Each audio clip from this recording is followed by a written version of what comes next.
Assalamualaikum warahmatullahi wabarakatuh. Bismillahirrahmanirrahim. La haula wa la quwata illa billah.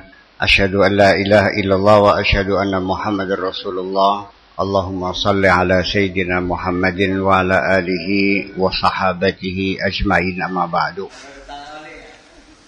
Orang itu yang menyanjung, menghargai, tulus itu ketika ada hubungan kerohanian, saling mencintai.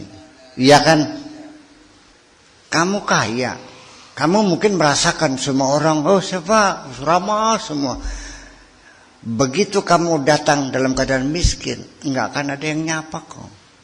Jadi yang dihormati itu harta kamu atau diri kamu? Kamu bodoh kan? Ternyata sing paling enak makan sarip kan ke. Garap dihormati pujari kono.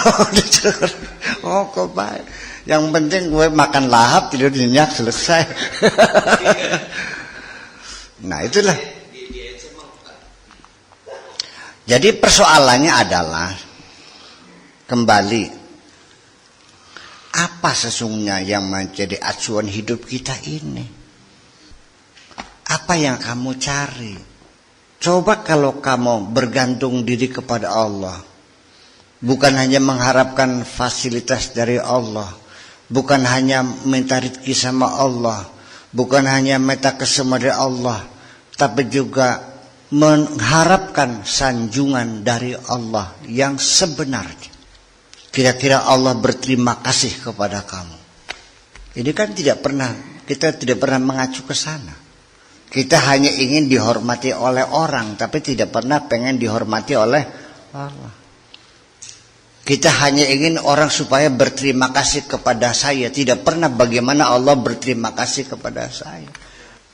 Sehari-hari saya hanya bekerja bagaimana menyenangkan orang lain, tapi belum pernah kita bagaimana menyenangkan Allah. Jadi anak tapi bisa lagi ning dia nane non ya mending separuh mah. Artinya engkau edan kau eling beli, engkau mukmin kau kafir. Bahkan duitake kafir, bahkan semelarat maning mukmin maning. Gelem sembayang maning sih. Saya juga itulah.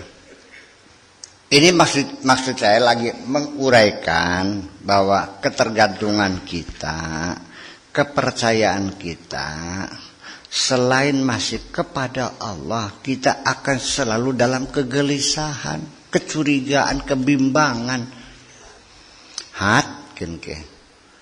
Lamun majikan kita niki mati itu priben kone. Nah, iya sekarang saya kerja di sayang atasan.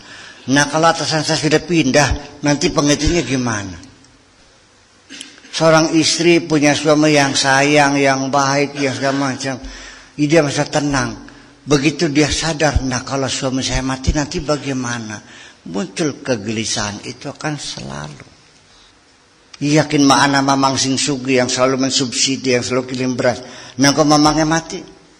Jadi sira lagi kentir, beli gandulan ning wiwitan sing menang, gandul wiwitan sing melu ngentir. Dia melu ngentir. Jadi kita maksudnya tidak akan pernah mendapatkan suatu ketenangan kapanpun, dan kegelisahan akan terus berkecamuk dalam diri kita. Ketika hati kita selalu dalam keadaan gelisah, makanan yang dicerna oleh kita tidak akan terserap seluruhnya. 50% saja untung. Orang hidupnya dalam keadaan gelisah jiwanya, makanannya 4 sehat 5 sempurna dengan daging, telur, keju, sebagainya, tetap tidak akan menjadi energi. Ambekan yang gersesek. Iya.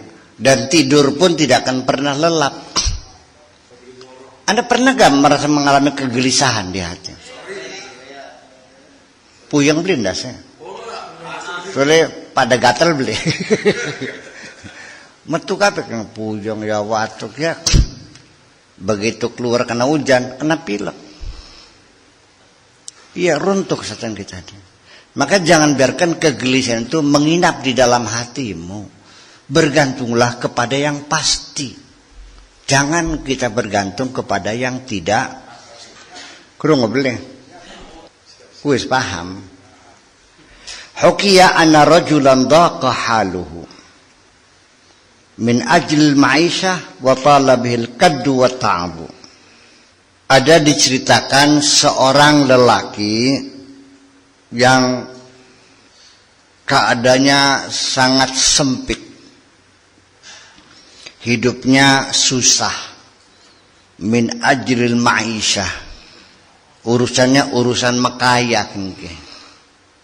Kengelan, mekaya susah saja hidupnya.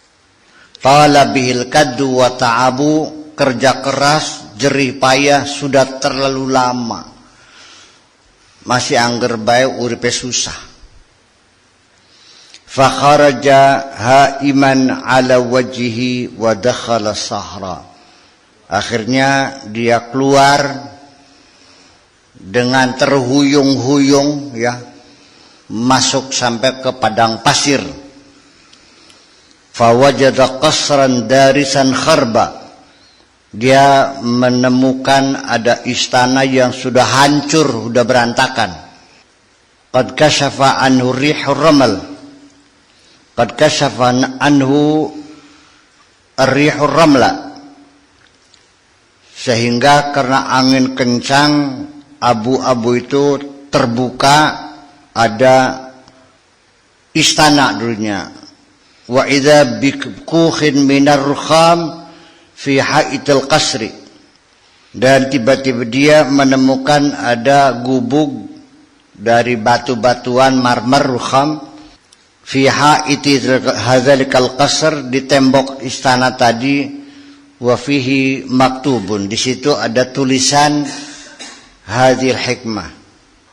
Ini syairnya. Lamma ra'aituka jalisan mustaqbilan aiqantu annaka lil humumi qarinu ma la yuqaddaru la yakunu bihilatin abadan wa ma huwa kainun sayakunu ma huwa kainun fi waqtihi wa akhul jahalati mut'abun mahzunu yajri al-haris wa la yanalu bihirsihi syai'an wa yahdha ajizun wa mahinu fada'il huma ma ta'arra min aswabiha in kana 'indaka bil qada'i yakinu hawwin 'alayka wa kun bi rabbika wathiqan fa akhul haqiqati sya'nuhu at-tahwinu tarahal adha 'an nafsihi fi rizqihi lamma tayaqqana annahu madmunu. Lamma ra'aituka jalisan mustaqbilan. Ketika aku melihatmu duduk menghadap kiblat. Aiqantu annaka lil humumi qarinu. Aku yakin kamu itu teman dekatnya penderitaan. Engkau sahabatnya penderitaan. Ketika engkau dalam keadaan duduk termenung menghadap ke barat, aku yakin engkau adalah sahabatnya penderitaan. Bature kesengsaraan. Ma la yuqaddaru, yang tidak bisa diperkirakan, yang tak bisa dibayangkan. La yakunu bihilatin abadan, yang tidak bisa diupayakan sama sekali. Wa ma huwa kainun sayakunu, dan dia juga bukan sesuatu yang bakal ada. Sayakunu ma huwa kainun fi waqtihi, yang bakal ada adalah sesuatu yang ada pada waktunya. Wa akhul jahalati mut'abun mahzunu, tapi orang yang bature wong goblogi, batur teman kebodohan, hidupnya selalu lelah dan selalu sedih. Ngenas bae, pegel bae. Yajril haris wa la yanalu bihirsihi syai'an. Dia kerja keras dilakukan. Yajri melaku opo al harisu, kepengenan kang bener-bener temenanan. Artinya kerja keras, etos kerja dilakukan, wala yanalu bihirsihi, tapi dengan kerja kerasnya dia tidak memperoleh syai'an apapun. Kerja mawakal, tapi dengan wakalnya dia tidak mendapatkan apa-apa.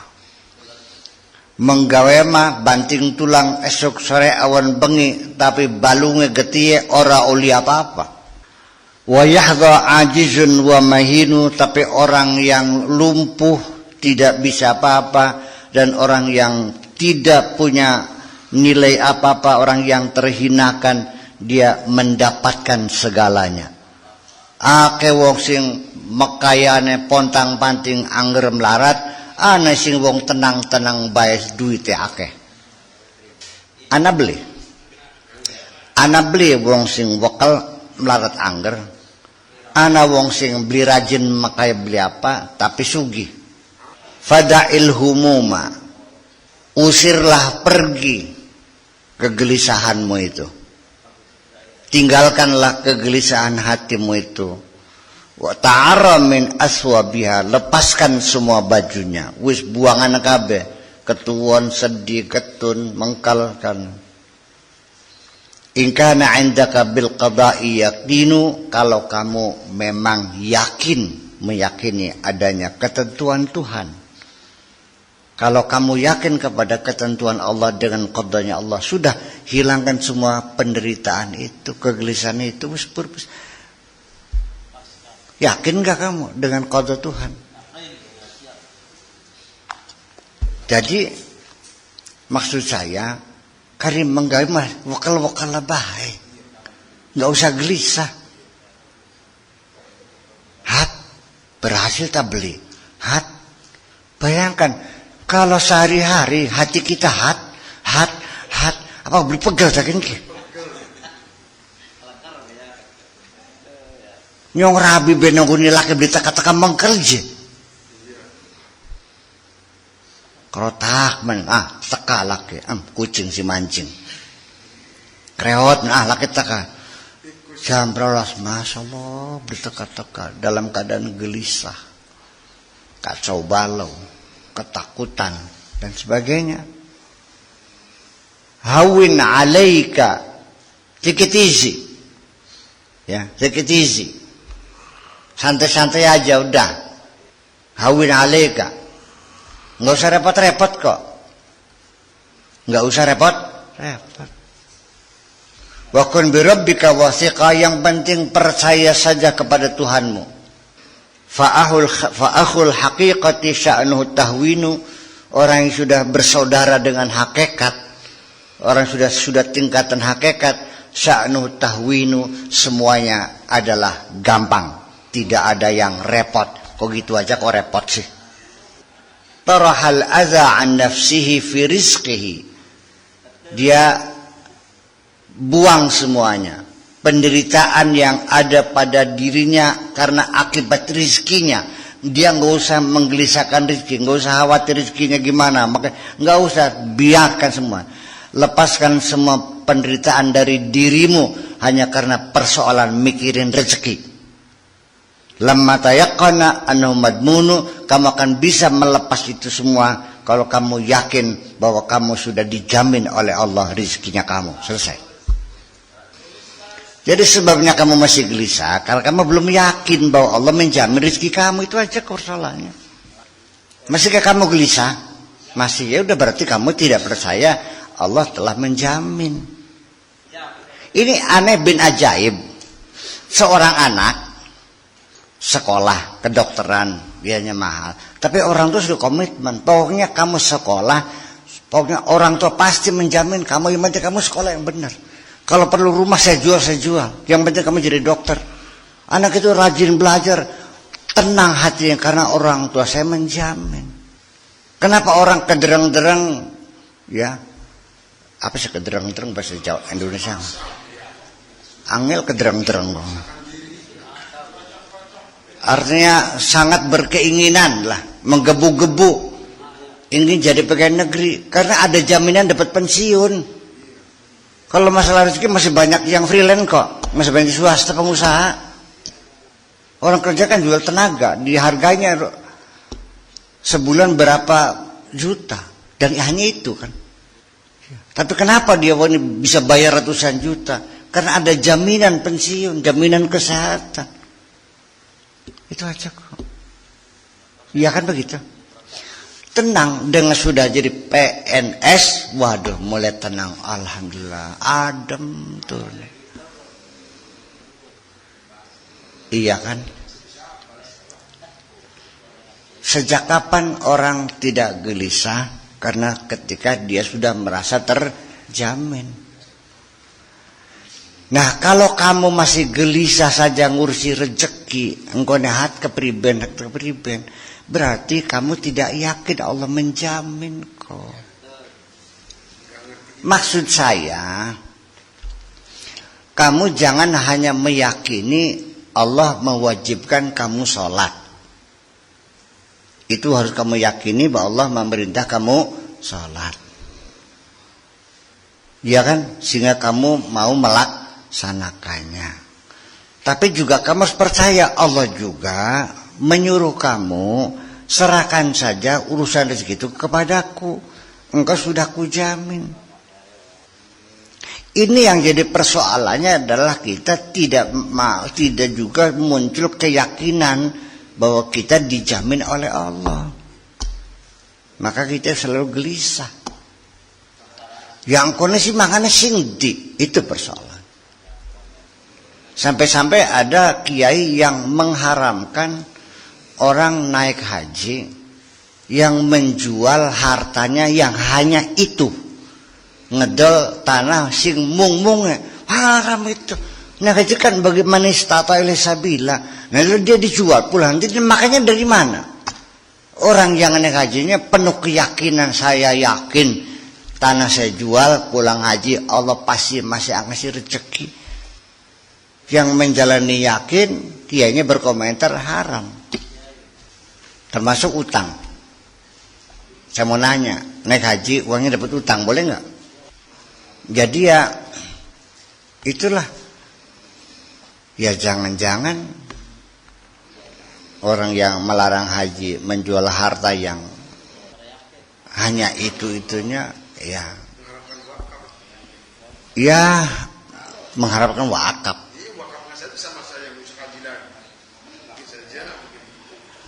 Ya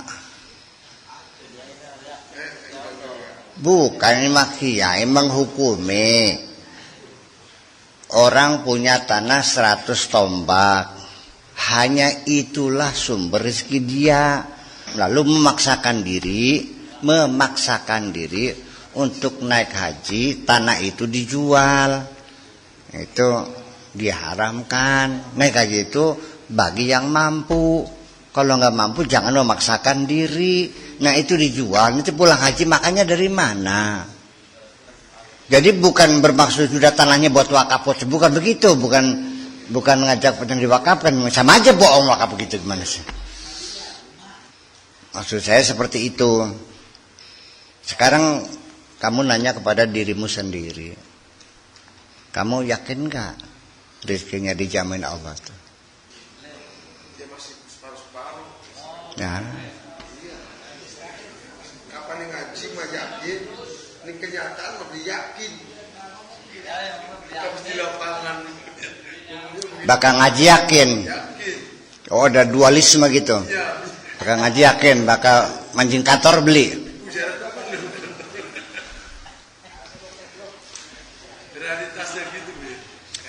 Jadi yakin dan tidak yakin, nggak ada yang separuh yakin tuh.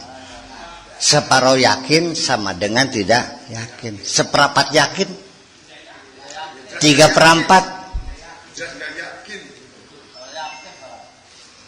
Apa maning separuh yakin? Secimit yakin bagaya beli yakin berarti.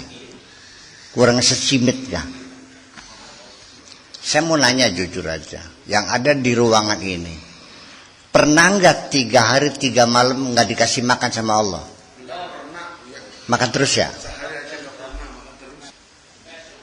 Kalau ada orang sampai tidak makan, itu karena dikondisikan oleh manusia itu sendiri. bantuan yang datang dari Amerika masih di pesawat ditembakin. Makanan yang dikirim ke Sudan ke sana, yang perang saudara, dikirim dari negara Arab, dari Eropa, di sana ditembakin, dimusnahkan supaya jangan sampai ke tujuan. Ngerti bikin ke? Di Aceh kena tsunami, dunia bergerak membantu semuanya, dikorup bantuannya nggak nyampe. Itu bukan, kita bukan menyalahkan Islam. Itulah sebabnya orang jadi kelaparan. Jadi tidak makan tuh karena ada yang menghalang-halangi. Allah mah ngasih semua kok. Ulah manusia sendiri yang menghalang-halangnya itu. Kesengsaraan kamu ini di negeri makmur ini bukan karena Allah medit, tapi karena terlalu banyaknya orang serakah, ngambilnya kebanyakan, jadi kamu sengsara nih. Lah ya. Wa ma min dabbatin fil ardi illa 'ala Allahi. Apal wong emah. Oh, semua apa saja yang ada di bumi itu Allah menjamin rizkinya. Illa 'alallahi rizquha. Rizkinya semua makhluk 'alallah, dipikul oleh Allah, bertanggung jawab. Kita ngopaini manuk, ya pasti saya bertanggung jawab untuk ngasih makan dan minumnya. Bakos beleki yang tekaburakan wis. Ya artinya bakal Gusti Allah masih maringi urip ning sirake, berarti Gusti Allah masih niat makani. Bakal beli niat makani dipodari. Malam ini saya ingin mengajak kita supaya jiwa kita tenang, percaya diri. Enggak ada rasa takut tidak makan besok. Tidak ada rasa takut bagaimana kalau saya sakit berobatnya bagaimana. Tidak ada rasa takut nanti saya punya anak sekolah biayanya dari mana. Jangan kita dikejar-kejar oleh rasa ketakutan dalam persoalan rezeki. Wis, bebaskan dirimu dari beban-beban seperti itu. Yang penting bekerja keraslah. Manjadda wajad. Bekerja keras mendapatkan. Belajaran ning manuk baik. Metu kempong balik wareg dipakani kabeh. Iya tak belikin ki enggian ning cangkem bae petekang ati. Saya mengerti dalam realita, bukan hanya di film ya, realita kehidupan. Anak sakit berobat nggak ada uang, pinjam tangga nggak bisa, ke rumah sakit ditolak.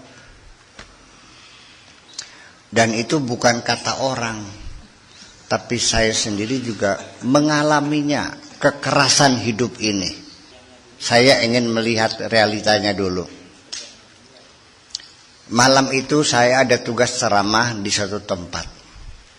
Anak saya Jain sakit keras, panasnya sudah luar biasa, mata mencilak ini.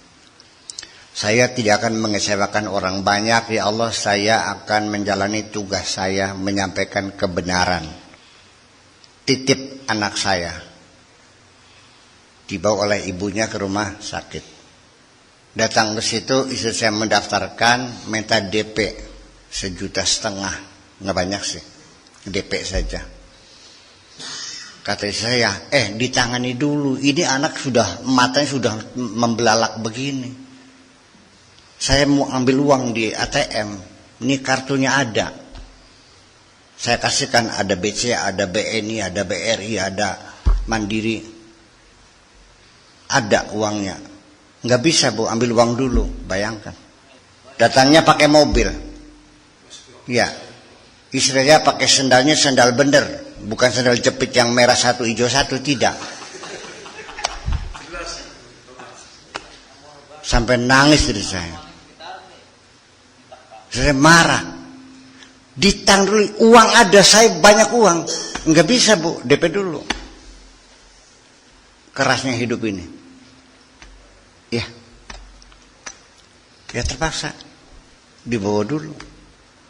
Gak usah lagi cekap-cekap kan. Gimana dengan kesunian kah? Dengan BI kah? Manakah? Dari Bank Mandiri sana. Ngosok dulu. Balik mana? Ya Allah ya Rabbi. Saya juga melihat realitas seperti itu. Kuah yang laman beli jadi duit ya. Tapi ternyata wong sing beli jadi duit dipakai banyu aku ape kawaras. Sembur kalau dringo bengle bae ka. Dringo bengle dikunyah, wah lurai waras. Iya. Masyaallah. Bersama masalah karena hernia dioperasi segala macam, masya Allah. Wong melarat mang kongkon nguyuning terwengkal panas biar kemari je. Tapi macam-macam. Iya gimana? Dikasih itu inginnya ke rumah sakit. Itu aja. Ya kalau dianya gak punya duit gimana? Ya itu tadi seperti punya tadi ngomong dia ke apa. Sekarang dia ke rumah sakit, raskin. Iya itu kalau dia punya duit. Kalau yang punya duit siapa yang bayar? Karena dia miskin, maka dia hanya bergantung kepada pertolongan. Pada saat itulah dibuktikan oleh Allah pertolongannya itu. Paham belum ngomong kita? Baka wong sugi mau berobat, eman duit, ya wong edan kan makan kah? Iya, sayang uang, nyawa tidak sayang, kan goblok. Ada enggak? Ada. Kan gitu. Tapi logikanya kalau orang kaya ya ngapain kencing di terwengkal panas. Ini penyakit hernia aja. Seperti itu. Nah, ketika Anda menghadapi kesulitan hidup seperti itu, daripada Anda menyalahkan Allah tidak menepati janji, masih mending introspeksi saja. Anda punya kesalahan apa? Itulah persoalannya, bahwa setiap musibah yang kita hadapi, kita hanya berkeluh kesah tapi tidak introspeksi. Kenapa Anda menghadapi kesulitan yang seperti itu? Anda tidak tahu sesungguhnya. Kalaupun Anda uang banyak, tetap uang habis tidak sembuh juga. Entah nanti melalui caranya Allah menyengsarakan kamu dengan dijerumuskan pada malapraktek, salah obat, ya kan? Salah diagnosa, diagnosa,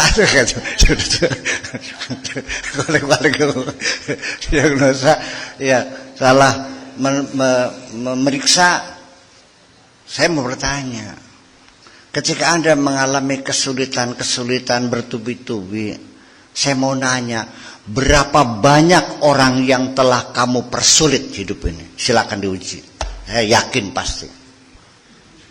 Nggak mungkin orang yang selalu memberikan kemudahan kepada orang lain akan menemui kesulitan seperti itu.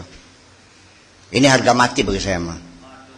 Iya, tetangganya ada yang ngelamar.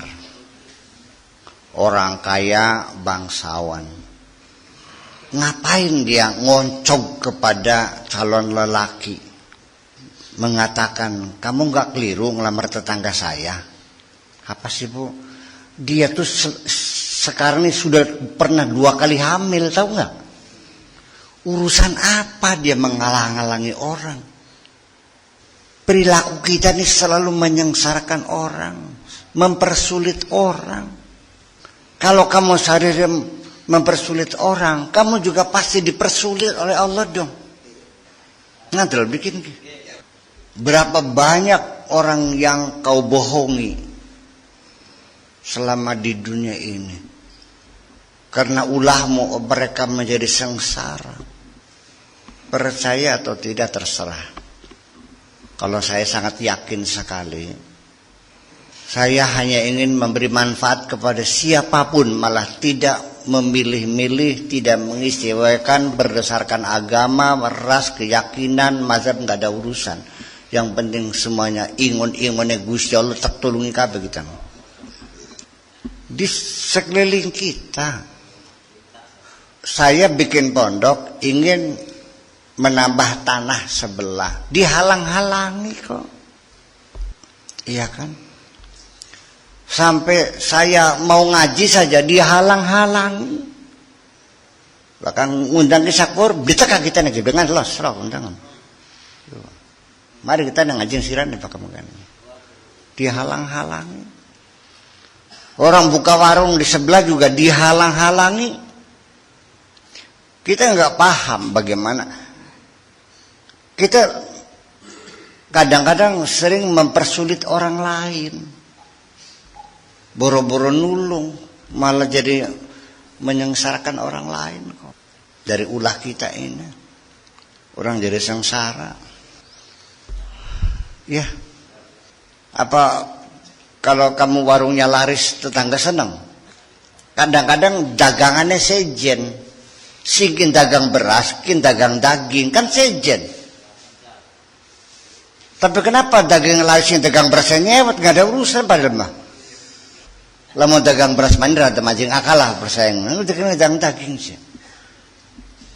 Anda harus tahu bahwa di dunia ini banyak orang-orang yang tidak suka melihat ada orang lain dapat rezeki. Kamu punya nggak hati busuk seperti itu? Aja kendang-kendang ngomongnya. Bokatan dibuka nih malaikat sih.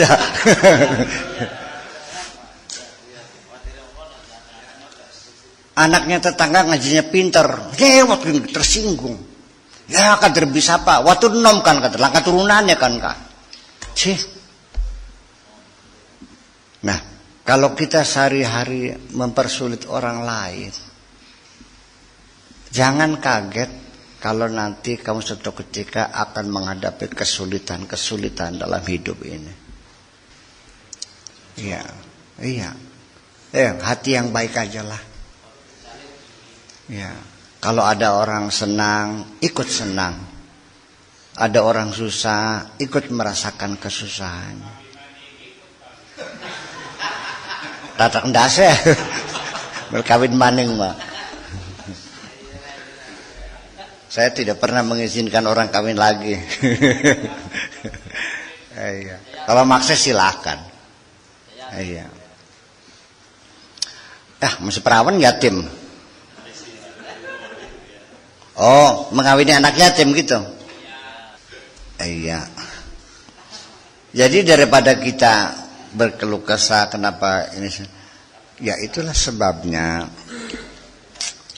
Maka kemakmuran itu akan terjadi ketika ada kegotong royongan sesama kita. Itu saja. Tetap saja orang miskin membutuhkan orang kaya membutuhkan orang miskin. Kita saling membutuhkan.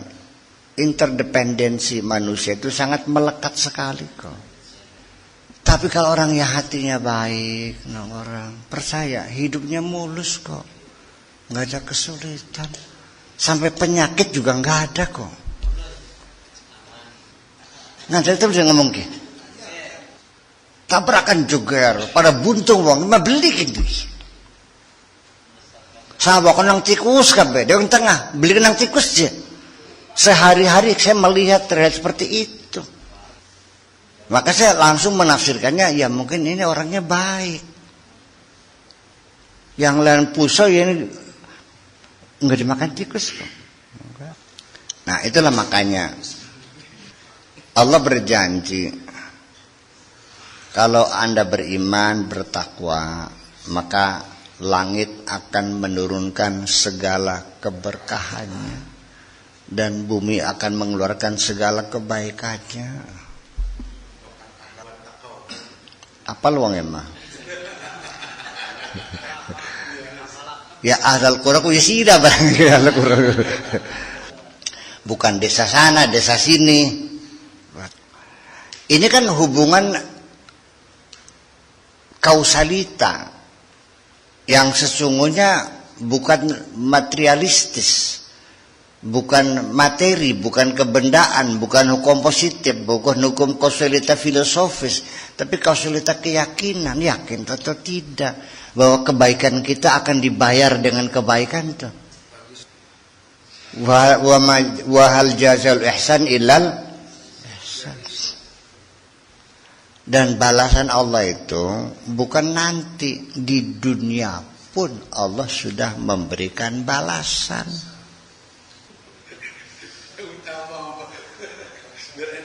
Kebaikan dibayar kebaikan, dunia tekan akhirat. Kejahatan dibayar kejahatan, dari dunia sampai akhirat. Saya melihat bahwa balasan itu tidak selalu disimpan untuk akhirat semua, tapi di dunia sudah dikucurkan dari dunia. Iya, termin pertama, kedua, ketiga itu di dunia, termin terakhir mana nanti di akhirat. Cair. Dunia sudah ada termin pertama, kedua, ketiganya udah ini. Ini begini, saya mau uraikan lagi di ujung-ujungnya.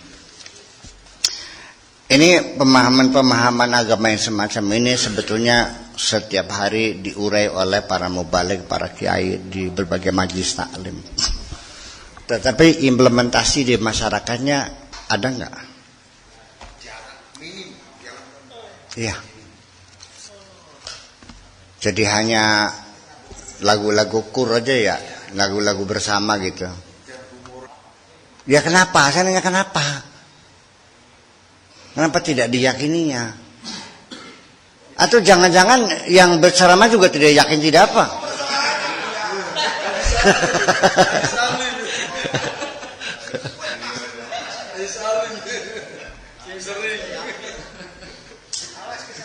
Yang buktinya diundang ceramah tari perong juta aja. Kalau tidak pasang tari lalu katanya lalu saya makannya dari mana? Beginilah. Allah memberikan kebaikan-kebaikan kepada kita. Sebelum kita berbuat baik juga Allah sudah ngasih kok.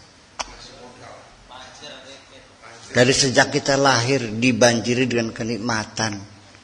Dan kita waktu kecil tidak pernah berbuat baik apa-apa kok. Apalagi kalau kitanya telah berbuat baik kepada sesama. Stretching saya, ibadah itu berbuat baik kepada sesama kok. Saya lebih menekankan kepada ibadah yang horizontal ini. Kalau ibadah vertikal mah ibadah diri kamu sendiri tuh mah, nggak ada urusannya. Sembayang-sembayangannya kamu sira dewek kun mah.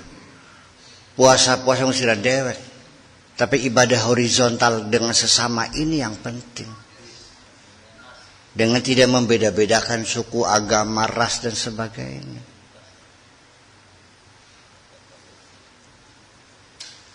Ya, dulu jadi bahan tertawaan Gus Dur sampai di-impeach yang kontroversial. Sekarang setelah 4 tahun kemudian orang baru sadar Gus Dur hebat. Tokoh pluralis di Indonesia yang luar biasa. Mengakui keberadaan minoritas juga harus dilindungi dengan hak yang sama. Sehingga orang Tionghoa bisa mengekspresikan keyakinannya, ibadahnya, segala macamnya tanpa ada diskriminasi. Baru orang mengerti sekarang. Dan dosa Gus Dur tidak pernah terbukti. Tuduhan sampai dia di-impeach sampai sekarang tidak pernah dibuktikan. Semua tokoh agama hadir. Ya kenapa? Ya itu persoalannya. Kalau sudah lewat baru sadar. Yang sembengan mula para nabi para wali ke dia cek. Barang wis mati itu jangan kawali ya tercolok matanya sih dah. Beli paham-paham baik. Ayo waktu mau dia cece baik aja. Ya tapi kalau wali dulu nggak pernah ngelawan, biar aja. Nabi juga enggak kok. Makanya, nah kalau Nabi, sekarang kita kembali untuk mengurai sekarang. Realita lagi, Nabi. Semuanya kebaikan-kebaikan, nggak ada kejahatan. Kok kenapa dipersulit? Sampai pernah Nabi lapar luar biasa, nggak ada yang dimakan, ambil batu diganjal perutnya pakai batu. Kok malah Nabi mengalami lapar karena diembargo oleh orang Quraisy waktu itu? Kok kenapa Nabi malah kesulitannya sampai mau dibunuh orang, diracun segala macam, dimusuhi, diludahi begitu? Sampai salah dia apa? Kita harus menafsirkannya. Memang itu lakonnya seperti itu. Dia lagi jadi seri, ngerti bikin. Ya kalau kita tadi bahasanya orang yang mempermudah orang lain bermudah, orang bersulit. Nabi sih bersulit enggak kepermudah. Kenapa diberi kesulitan seperti itu? Sampai terpaksa sahabat Sabrim harus dihijrahkan ke Madinah. Nah, makanya justru karena itu jangan berkecil hati ketika Anda menghadapi kesulitan. Ngerti bikin ki? Tiba tangya maning, tambah terengginas. Tiba maning, tambah terengginas maning. Tiba maning, tangi maning, melayu maning. Tiba maning, melayu maning, tambah kenceng. Tiba maning, melayu maning. Itu saja tugas kita, dinamika seperti itu. Dan dalam hal semacam itu, kesulitan-kesulitan, tantangan, segala macam, orang-orang yang ngerecong, mempersulit kita, memusuhi, menggosip segala macam, bagi saya itu adalah fenomena yang seperti itu tuh menyenangkan bagi saya tuh. Saya ngelamar, diterima, saya senang. Saya ngelamar, ditolak, dicaci maki, saya senang juga. Anda bayangkan gak kenapa ketika ada orang menjelek-jelekan saya senang? Bukan, yang bagi saya orang yang menjelek-jelekan saya itu orang yang membantu saya supaya semakin populer. Ngerti bikin? Inul ki masa terkenal laman beli gegerakan yang orang mau irama. Kenapa kita tidak menafsirkan kehidupan itu seperti itu? Saya 20 tahun di luar negeri itu, 20 tahun di luar negeri itu tidak semuanya senang kan? Pasti banyak kesulitan-kesulitan yang saya hadapi. Kesulitan-kesulitan itulah yang membuat hati saya menjadi baja. Jadi berbagai macam musibah, kesulitan, hambatan, bagi saya itu adalah pendidikan Allah untuk diri saya. Kayak tentara manjing alas, beli gawa apa-apa, uduna kana bakabang kon mangan dewek nganeng alas saketemune. Untuk apa? Supaya patriotisme, semangat juang dan sebagainya tumbuh dalam diri kita. Lo kena anak sing di alam-alam bae. Karo anak sungguh tampak bae. Endi sing hebat kira-kira ngene. Makanya jadi bisa terjadi kesulitan yang kita hadapi itu bisa satu adalah sebagai hukuman dan bisa sebagai ujian. Jadi itu semuanya terjadi. Kalau setelah kita introspeksi, wah ini berarti saya lagi dihukum Allah. Maka terimalah hukuman itu dengan kesadaran kita dan pengakuan kita akan kesalahan kita dan minta ampun kepada Allah, selesai. Kalau kita menghadapi kesulitan, lalu kita introspeksi, ternyata kita ya di petani ning leban disalahin. Saya nggak pernah nipu orang, saya nggak pernah mempersulit orang. Saya kenapa? Oh ini berarti saya lagi diuji. Maka hadapilah ujian itu dengan hati yang tenang dan bergantung pada Allah. Ya Allah, saya ingin menyelesaikan ujian ini sampai selesai. Rabbana afrigh alaina sabra. Ya Allah, tumpahkan kesabaran pada diriku ini. Saya kira dalam hidup itu terunya akan seperti itu semuanya juga. Sebab kalau tidak demikian, nah sudah sekarang itu kita tadi bicara masalah kesulitan kesengsaraan. Sebaliknya, ketika kita menerima kemakmuran, rezeki akeh, duit akeh, usaha, juga kita sama harus mengoreksi juga. Apakah ini reward dari Allah karena kebaikan-kebaikan kita? Ataukah ini kita lagi diuji oleh Allah? Ternyata orang banyak salah paham. Diberi kesusahan, kesimpulannya salah. Diberi kesenangan, kesimpulannya salah. Akhirnya dalam hidupnya ketika berhasil dia lupa diri, ketika dia gagal gantung diri. Itu aja persoalannya. Bismillahirrahmanirrahim. Rabbana auzana an nashkura ni'mataka allati an'amta 'alaina wa 'ala walidayna wa na'mala salihan tarda wa adkhilna bi rahmatika fi 'ibadika salihin. Rabbana atina fid dunya hasanah wa fil akhirati hasanatan wa qina adzabannar. Wa sallallahu ala sayyidina Muhammadin wa ala alihi wa sahabati ajma'in. Subhana rabbika rabbil izzati amma yasifun wa salamun alal mursalin walhamdulillahi rabbil alamin. Assalamualaikum warahmatullahi wabarakatuh.